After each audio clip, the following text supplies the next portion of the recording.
তুই কি একে দেখেছিস? দেখলে পারে 10 লাখ টাকা পাবি।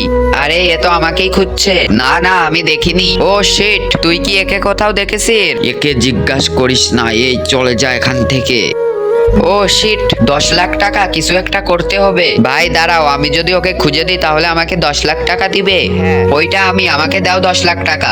হ্যাঁ, ধুর শালা, আমাকে বোকা ভাবছিস? এইটা তুই কেমনে? এই দেখো, আমার চেহারার সাথে মিল আছে। তুই সে না আমি যাকে খুঁজছি? একটু ভিডিওটা চেক দে। এইটা কিভাবে সম্ভব? দাঁড়া দেখতাছি। আরে এটা তো তুই নিজেকেই খুঁজতাছিস। ও তাহলে আমারই ভুল, আমি ফটো উল্টা করে ধরছি।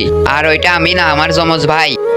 আমি ওকে দেখেছিলাম এইখানেই, এইখানেই। কই? তারপর কি হয়েছিল দেখার আগে তুমি কি ফ্রি ফায়ারকে ভালোবাসো নাকি তোমার মা বাবাকে? যদি মা বাবাকে ভালোবেসে থাকো তাহলে ভিডিওটি লাইক দিয়ে চ্যানেলটি সাবস্ক্রাইব করে দিবা। লাইক সাবস্ক্রাইব না করলে বুঝে নেব তুমি তোমার মা বাবাকে ভালোবাসো না। তুমি এক নাকি দুই কমেন্টে বলে যাবা। ওর নাম্বার আছে আমার কাছে, ও নাম্বার দিয়েছিল। হ্যালো, ধোকাবাজ, ওইটা আমিই ছিলাম। আমি জানতাম তুই টাকার লোভে সব বলে দিবি, তাই আমি তোর পরীক্ষা নিচ্ছিলাম। Please sorry.